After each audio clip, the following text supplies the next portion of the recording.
Alright, welcome. So in this video I want to continue where I left off in the last video talking about binary search. In the last video we tried to analyze binary search. We were able to, or a recursive version of binary search, we were able to show that at least for when our input size was a power of 2 that we got a logarithmic running time. And then I waved my hands a little bit about the other cases. In this video, what I want to do is maybe add a few more details, add a new tool to our toolkit to be able to prove these types of upper and lower bounds for recursive algorithms and recurrence relations specifically using induction where we don't have to wave our hands so much, where we can get to the direct result that we're looking for. So one reason why we are going to want to do this is that even though so far we've been looking at some fairly simple recurrence relations, ones where we were able to manipulate them by hand and come up with an exact expression for a closed form expression of that recurrence relation, because they were simple, it wasn't too hard for us to go through those procedures. But once we add a little bit of complexity to them, following those same steps, we're not necessarily going to be able to recognize the patterns right away unless we've been doing this a lot.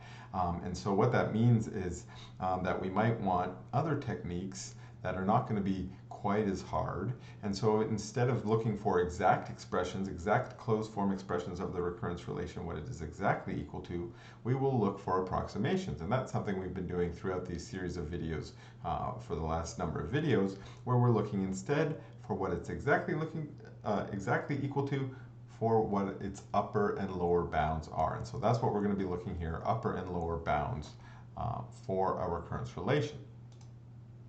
So applying our definition of theta now, we've got theta. Now remember, when we were applying this to some function, maybe a g of n or h of n or something like that, we had an upper and lower bound, and we had these constants involve a b and an a. And you'll notice I threw in brackets here for all n greater than n naught. We don't want to forget that clause as well. But sometimes as we get more and more familiar with our definition of big theta, we'll sometimes leave this one, it'll just drop off by accident, I guess, just because as we get comfortable with it, we know that that's what is implied by this definition, and often we don't have to go back and take a good look at the n naught unless for whatever reason we need to focus on where that cutoff point is. Often more of interest is going to be these constants a and b. Can we find them? If we can find them, then we might need to double check if we can find an n naught as well, but otherwise we usually are pretty confident with that. So that's what we're applying here.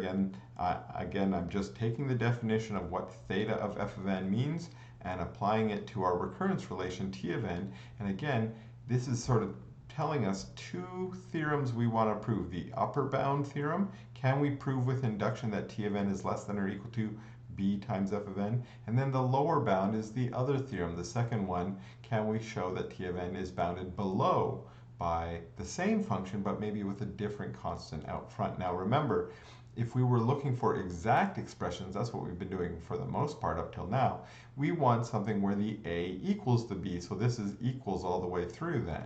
Okay, but our goal here is by maybe just applying the definition of theta, we loosen that constraint. Now our b and our a don't have to be the same. They still have to be constants.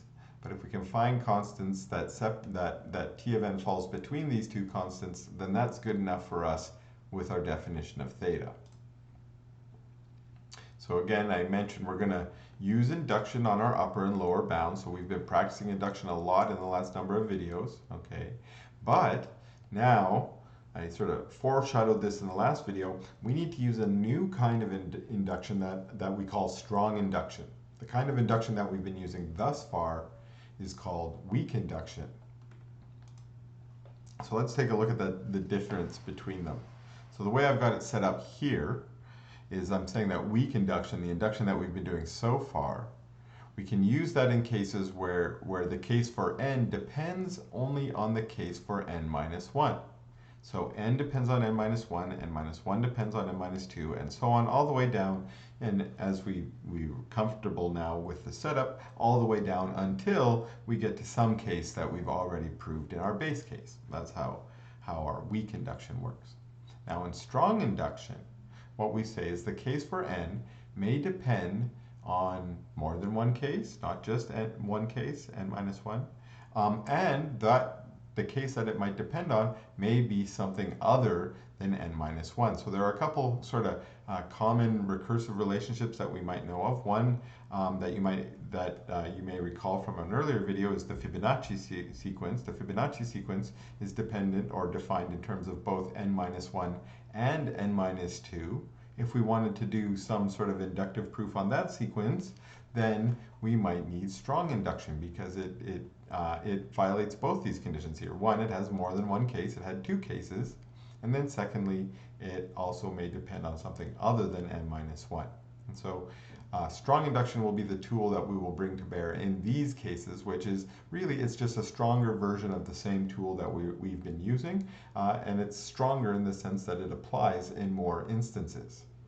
Another thing that we might mention here is that all instances of weak induction could be handled by strong induction, and we could even think of them as being handled by strong induction, but often it's easier to sort of understand the weak inductive cases first before stepping into strong induction, and that's of course what we've done here in this sequence of videos as well.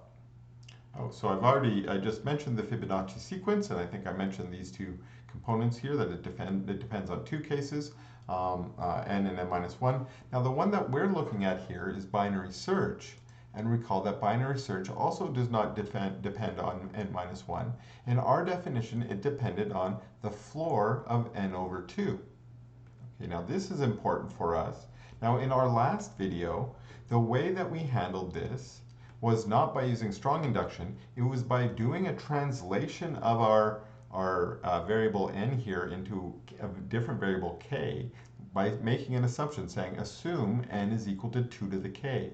In so doing, it made our recurrence relation that we had defined into one that depended only on k minus 1. Instead, the case for k depended on the case for k minus 1. And so in our last video, we tried weak induction and succeeded. So that's one strategy we can use when we have something like this. There might be a way to reformulate the problem just to translate it into different notation that makes it easier to work with. And that's what we did in the last video. But in this video now, we're going to not. We're going to leave it how it is, leave it as the floor of n over 2, and then we will try and use strong induction, our new tool, to do the proofs that we're going to do. Sometimes I find it helpful to do a little bit of a visual depiction of the differences between weak induction and strong induction, because it helps us capture and understand a few of the subtleties that sometimes creep into strong induction proofs that really weren't a problem in weak induction. So let's just start out again.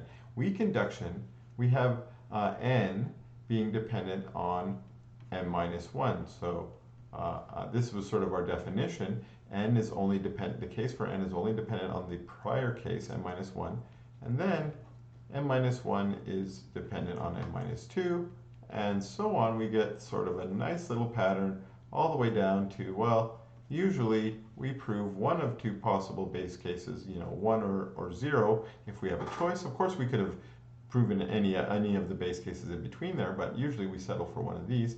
And this is our normal setup for weak induction. Now, this is sort of showing it in a recursive case, saying that, hey, n depends on n minus 1, which depends all the way down. But remember that we might actually, the way we might think of this being solved or proven is actually going the other way. We start down here, this is our base case, and we build on top of it inductively by saying, well, if it works for n minus 2, then now it must work for n minus 1, and if it works for n minus 1, it must work for n, and we go all the way up to infinity if we need to, or whatever value we were looking for. Now in strong induction, we're still going to have a bunch of subproblems, n minus 1, n minus 2, but in our example, n didn't depend on n minus 1 and n minus 2, it depended on n over 2. And at least the way I've drawn it here, I'm imagining that's quite a bit further down. For large values of n, of course this is halfway down, there could be a lot of other sub-problems in this range here. Now then the n over 2 one is itself going to depend on something not quite as far the way down, but now n over 4, the floor of n over 4. Ignore the floors here for a second if they're getting in the way.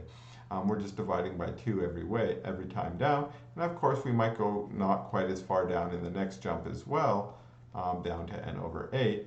But eventually, we're still going to jump down somewhere into the 1 or the 0 at the bottom. Same idea down here. If we're taking the floor, we'll eventually get to the 1, and we can terminate there.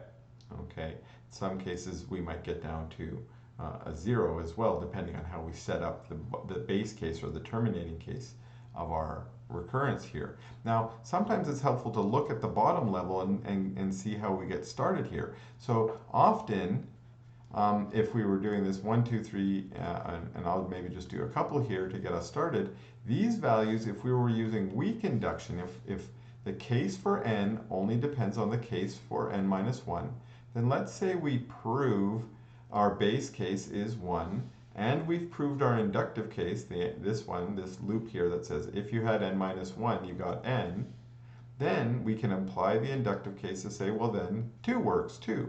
And again, 3 works, and 4 works, and 5 and 6. And that's sort of the power of induction, is we go up to, maybe 6 was the one we were really trying to prove it for. Okay. Now, say we're doing this stronger induction now, where the case doesn't depend on n minus 1, it depends on n over 2, we'll see we get a slightly different relationship here. If we plug in 2 to n over 2, we get 2 over 2, that's 1. 2 does depend on 1. Maybe that's not surprising. But 3, and I think we did this in our last video when we started looking for patterns, if we take 3 over 2 and we put it into the floor, we get 1 again, and we see 3 actually depends on 1 as well. Okay, so far so good. But then let's just follow through and double check. What does 4 depend on? Well, maybe again, if we need to, 4 over 2, that's 2. 4 depends on 2. And maybe we'll see here, 5 will depend on 2 as well. And then likewise, 6 goes to 3, and then our next one's 7. We're seeing that in groups of 2 now, we sort of have them bunching up and going to smaller values. And that maybe makes sense, because what are we doing? We're divided by 2, right? Okay.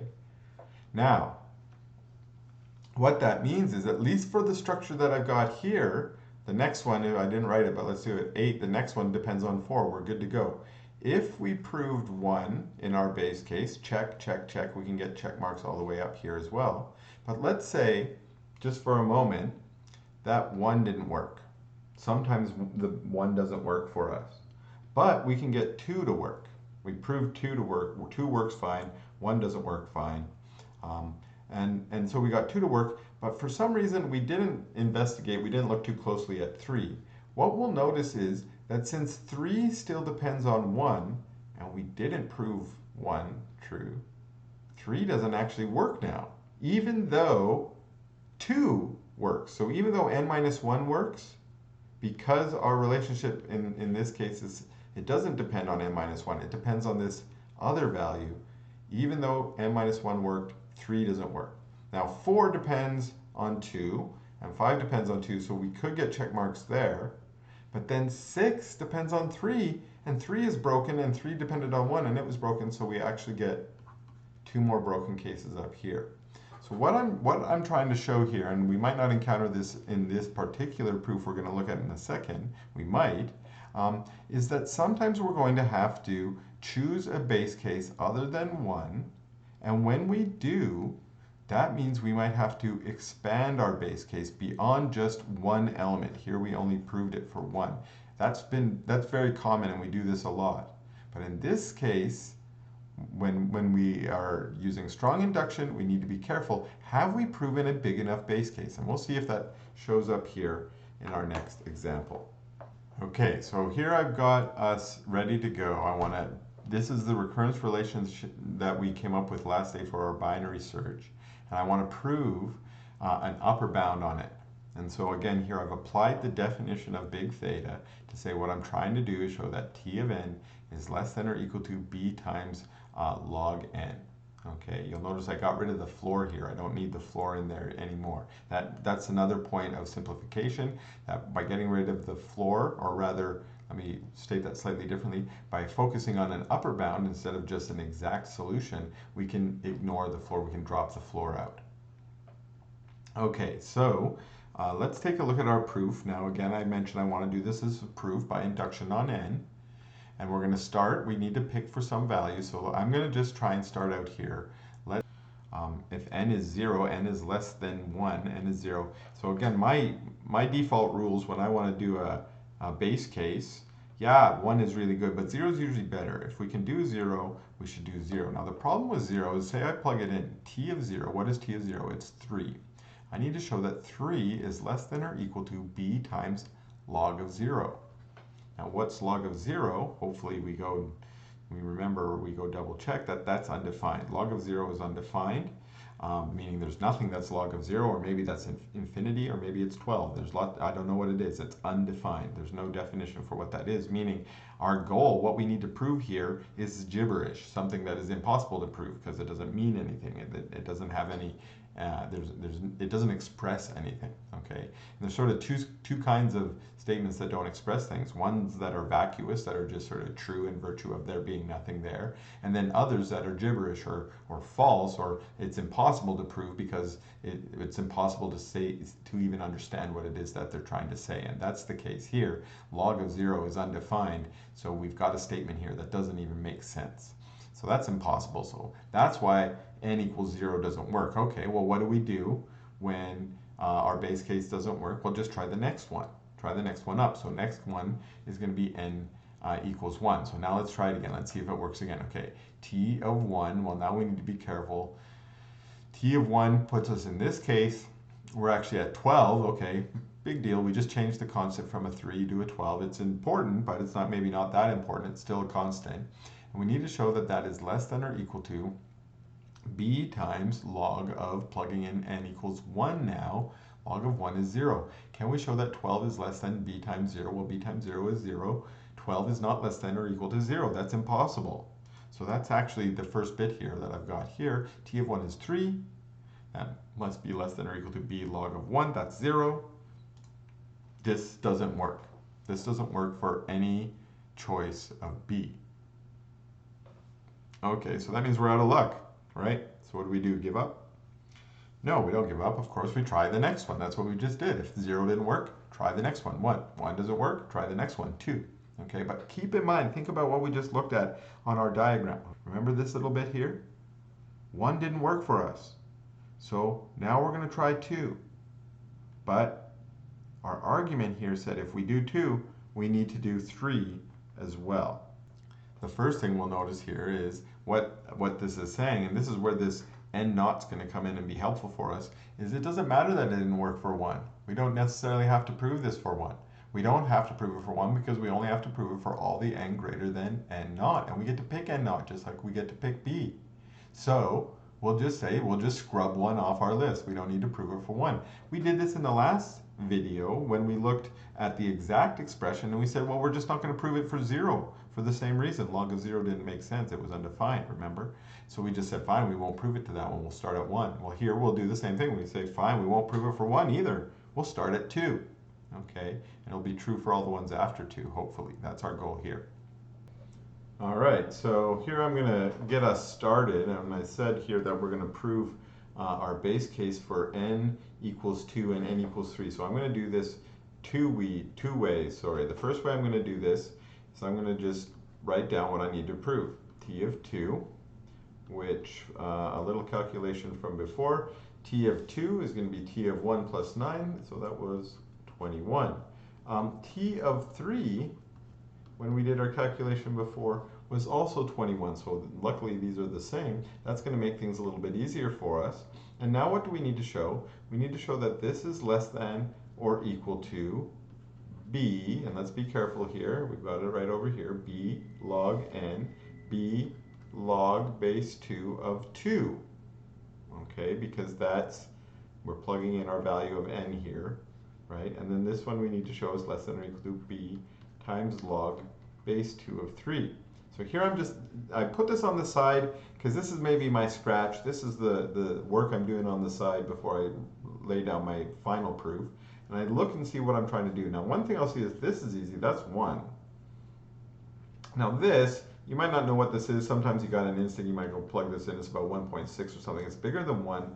But my instinct as a computer scientist is saying, well, this is bigger than this one. So if I prove this one true, the top one true, the second one is true for free. And let's see if I can write that out a little bit easier. So here's how I'm going to write this. We know that t of 2 is less than or equal to t of 3.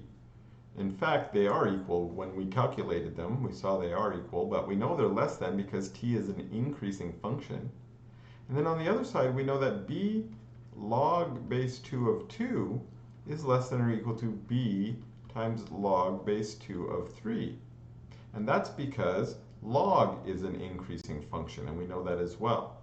So the idea here, or what I've decided to do here, is because 21 is equal to 21, I'm now going to link these two up here by drawing one large. I'm going to draw this big because we haven't proved this part, but this is what our base case rests on.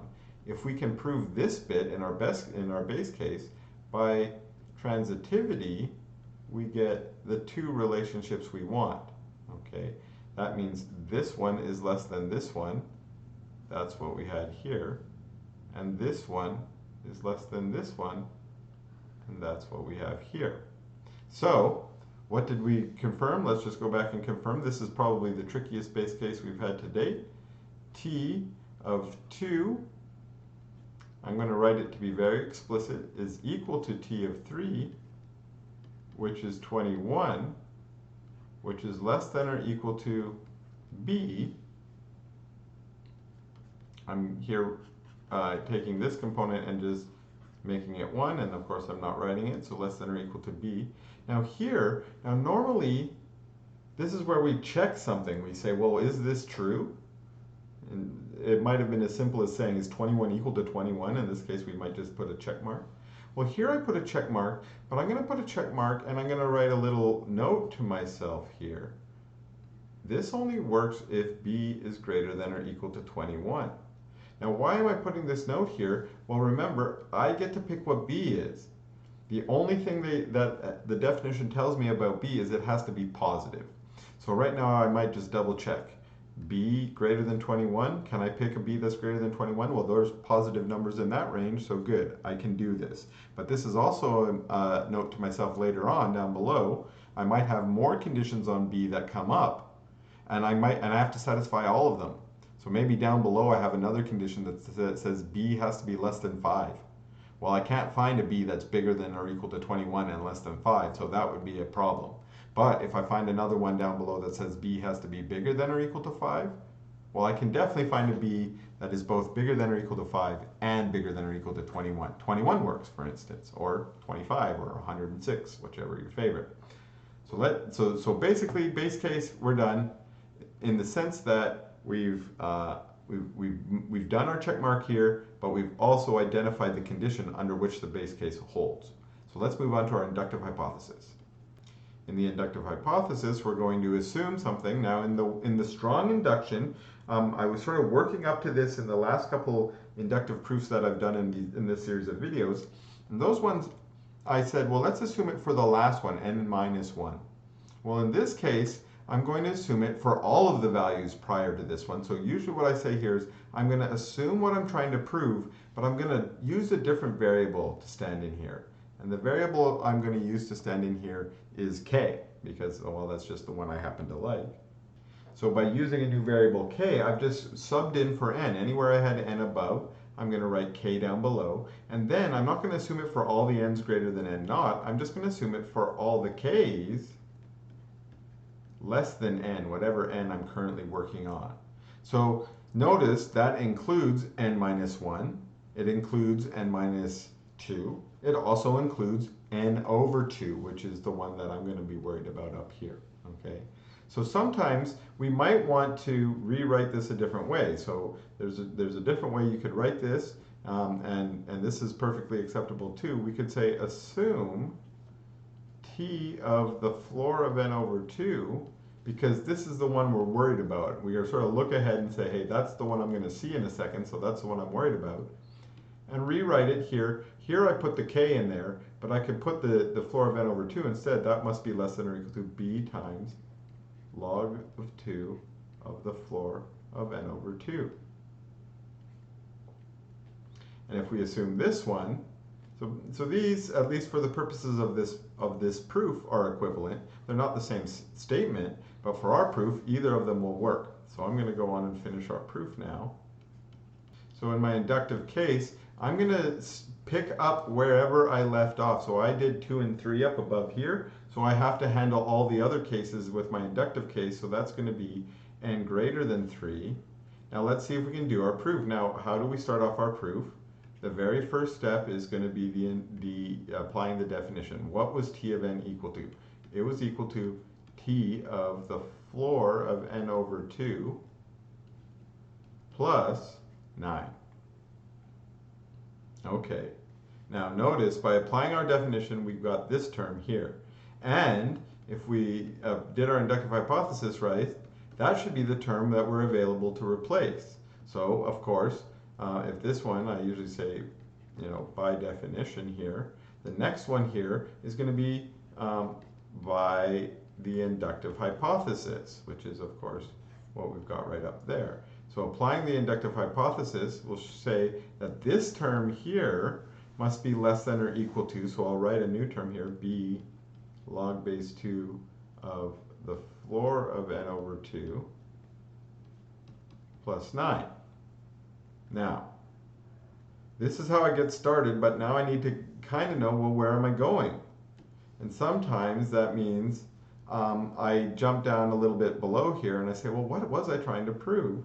And that's given to me above here by the statement in our theorem.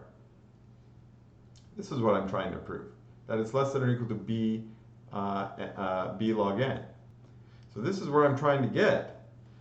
It kind of looks like I'm there. I have this b log of n term, but it's got this ugliness inside, and it's got this plus 9 on the other side. I need to get rid of the plus 9.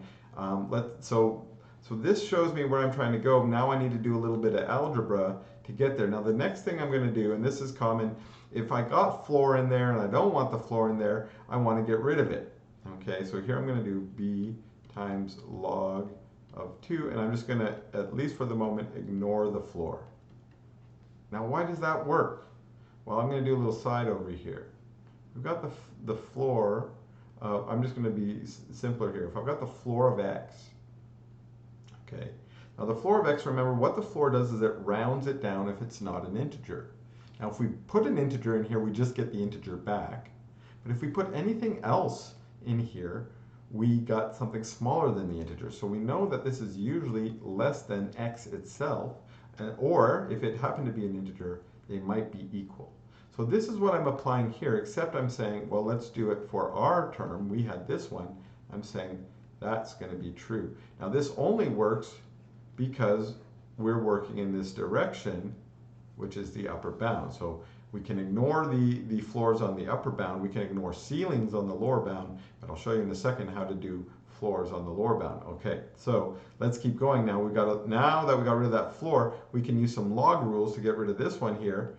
I'm going to use an equal sign here. Now I use equal signs here when I'm just doing algebra. That helps my readers know that I didn't do some approximation trick like I did over here. Approximation tricks means I'm giving something away. And there's infinitely more approximation tools in your toolkit than there are algebra. So this is usually just to signify to my readers, hey, I'm just doing algebra here. And what algebra am I going to do here? Well, log, oops, I used my shorthand there. Log of a fraction or a difference here is log of the top minus log of the bottom. Log of the numerator over log of the denominator. Now, let's see if we can simplify here. This one here becomes a 1 as well, right? Log base 2 of 2 is 2. I'm going to squeeze one more line in here before I get to my target. I'm going to have my b log n, log base 2 of n. That's this term here. That's what I'm looking for down below. Good. But then I've also got my minus. The b times the 1 is the minus b plus 9. Now this last bit here, I usually call this a leap of faith. Okay. I'm going to just make the last step and hope it's true. I hope it's true. Well, I hope it's true, but that's not all I rest my mathematical proofs on is my hope. I hope it's true, but then I try and figure out when is it true. When is this line less than my target line? Well, it will be. Now notice we've got lucky here. We got this extra junk over here. If this extra junk, the minus b plus 9, if that happens to be less than or equal to 0, then our line here, our leap of faith is true. Okay, our leap of faith is true if this is the case. If this extra bit is negative, then it would make the whole thing smaller, so this would be true. Okay, so all we have to do is figure out, well, when is this the case? Well, that's just a little bit of algebra too. Let me just pop that b over on the other side there like that. Well, it's when b must be greater than or equal to 9. Okay, I'm going to put a check mark there because remember our check mark above, b must be greater than or equal to 21. Okay, so now I'm almost ready to be done. I can say, okay, let b be equal to 21 because 21 is greater than or equal to 9 and 21, so I'm good. So by induction, now I'm just going to finish off my proof with what I call my postamble, where I just sort of write out what I've done. By induction, what did I show? I showed that t of n is less than or equal to b times log base 2 of n. For what? For all n greater than or equal to. Now I could say n naught, but I didn't say what my n naught was here. So when did we start? We started at 2. And we're done. Okay, and the b that I got here was 21. Okay, so this is the upper bound proof. This proof, this definition that I've got here was enough to show us that t of n was in big O of log base 2 of n. Okay, but we haven't done omega yet, and remember when we get the two together we get the theta. Okay, so why don't we try the lower bound then and get our omega in there and prove the theta. So I got it set up here. Same thing, only difference is we've got the difference in our sign now, right? Okay, instead of being less than or equal to, we're now doing greater than or equal to. And I changed my a to a b just to match my definition, but of course, well, what you call your constant is up to you. You can call it whatever you like. What should I choose for my base case? Now, remember, in my last case, the n equals 0 gave us problems because log of 0 doesn't make sense. And n equals 1 gave us problems because log of 1 equals 0. But let's just try this again and we'll see, and I think it'll be pretty easy and pretty clear, that t of 1, in our case, t of 1, remember, was 12. Okay. We need to show that this is greater than or equal to a times log base 2 of 1, which is 0. Is 12 greater than 0? Yep, done. Any condition on a that we need? Nope. This works for all the a's, So this actually turned out to be easier. So the thing that caused us the problem on the upper bound, the log of 2 of 1, or log base 2 of 1 is 0, turns out to make the lower bound simple. So thank you. On to the next bit then, inductive hypothesis. Now remember, what I'm trying to do is I want to assume what I'm trying to prove up above there, but for either a k that I'm using here, or at least the value that I'm looking for here. So I'm going to do it, again, two ways like I just did before, so we can see the two different forms. You only have to do one of these, but I usually show the version with the k because this is more versatile. It can be used in more proofs. T of k, and I'm copying down what I've got up here, greater than or equal to a times log base 2 of, careful to put k's in for my n's, and that would be for all the k less than the current n that I'm working on. Now remember, I said this is one way we can do it, but for our proof here, we really only care if it's true for this t of n over 2 term, or the floor of n over 2 to be more precise. So let's go ahead and just write it down for that term specifically. The floor of n over 2 is greater than or equal to, and be careful, a times log base 2 of, again, putting in the floor of n over 2 for our value here. Okay, now again, up above here I said it's true for all the k's less than n. Here I don't need to add that clause because I'm saying exactly which value that I want it to be true on. Only this is the one that I care about for my proof. As long as it's true for this one, my proof will work. If it's true for any of the other ones, that's just gravy. That's just extra. So let's continue here. And remember, this is going to be all the n's greater than 1. Again, where did we leave off? We did 1 before, so we're going to do all the rest of them here. Okay, and we'll continue. What were our steps? So first step, apply the definition. Now the definition of our t of n, in this case, is the same. Floor of n over 2 plus 9, so that's the same as our upper bound that we just finished. Now, same thing as in the last case, we made this inductive hypothesis precisely so I could replace this term. But now it's going to be greater than or equal to a times log base 2 of the floor of n over 2 plus 9. Okay, so now remember what we did in the last one is we said, okay, well maybe we'll just go down here a little bit and we'll write down where our target is. We're trying to say that this is greater than or equal to a times log base 2 of n. That's what we had up above. And well, we've got a little bit of ways to get there. We've got the same sort of problem as before, but now we've got this floor in here. Before I could get rid of the floor, now remember before we said, okay, the floor of x is less than or equal to x.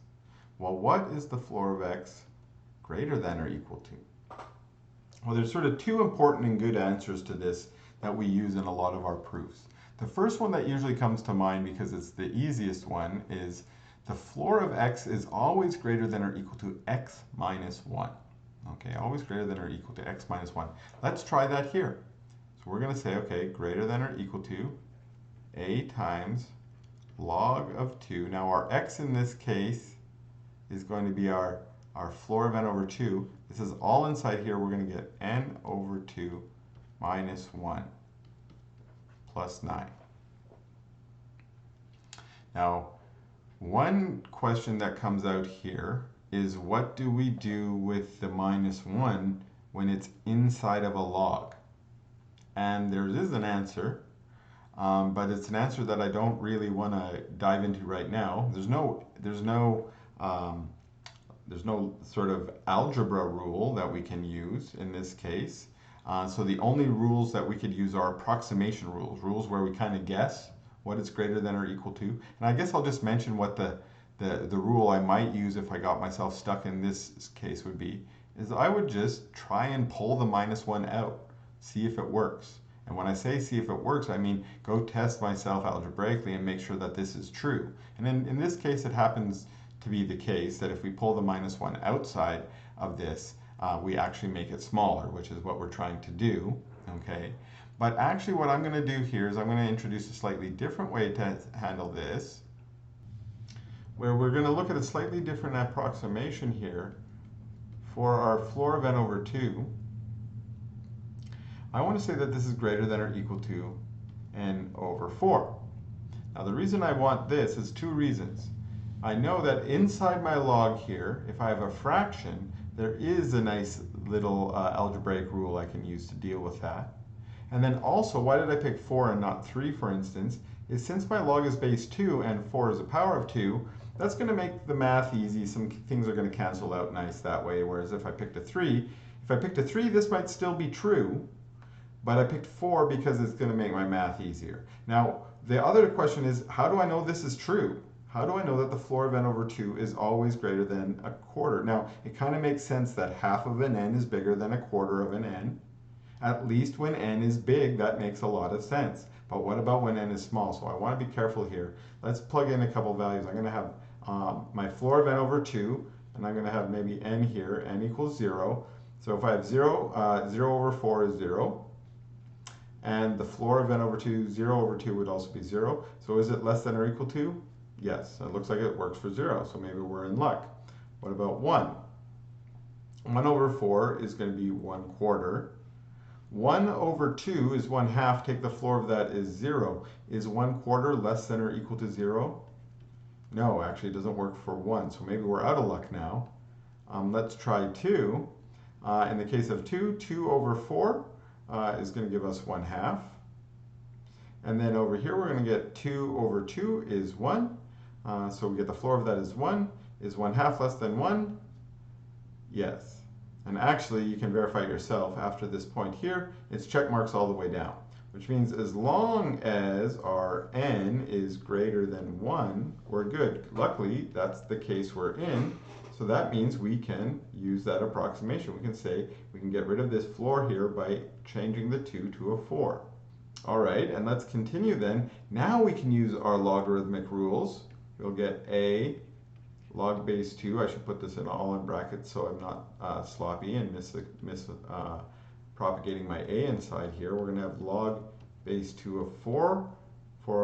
That's our denominator, plus 9. And then, well, let's see here. This is an easy, like I said, I picked 4 because it's the power of 2. So I know that this is equal to 2. So this is going to give me a log base 2 of n. That's the term I'm looking for.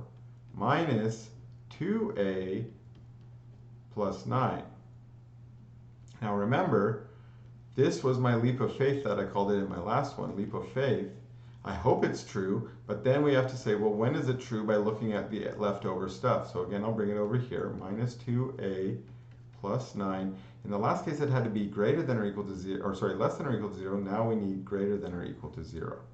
Okay, we want this part to be positive after canceling out to make this last line true. So let's go ahead and see when that is the case. Well, again, we'll move the 2a to the other side, and then maybe we'll just divide out by 2. So it looks like a must be less than or equal to 9/2. Okay, let's see if we can try and complete the proof then. Looking back up a bit again to our base case, we see that, oh, there is no condition on a up there. It worked for all the a's, so we are safe to just pick let our a be equal to the 9/2 that we just calculated, and then we're done. We'll just say, so by induction, t of n is, what did we show, greater than or equal to a times log base 2 of n for all the n's greater than, well, all the ones greater than 0. We started at 1, so all the ones greater than 0, we proved it to be true. And remember, this gives us, this proved the omega condition. So now we're done. We've got t of n is in theta of log n. Okay, now again, when would we use these techniques of proving upper and lower bound using strong induction? Is usually when we can't find a closed form, exact form, or maybe just proving the closed form or exact form is more tricky than we want to get into. Sometimes these proofs can be a lot easier than proving the exact form. So once again, we've taken a look at a couple of proofs by induction. We've practiced our strong induction, and well, in the next couple of videos, we'll get a little bit more practice as well. So thanks a lot for watching, and I'll see you in that next video.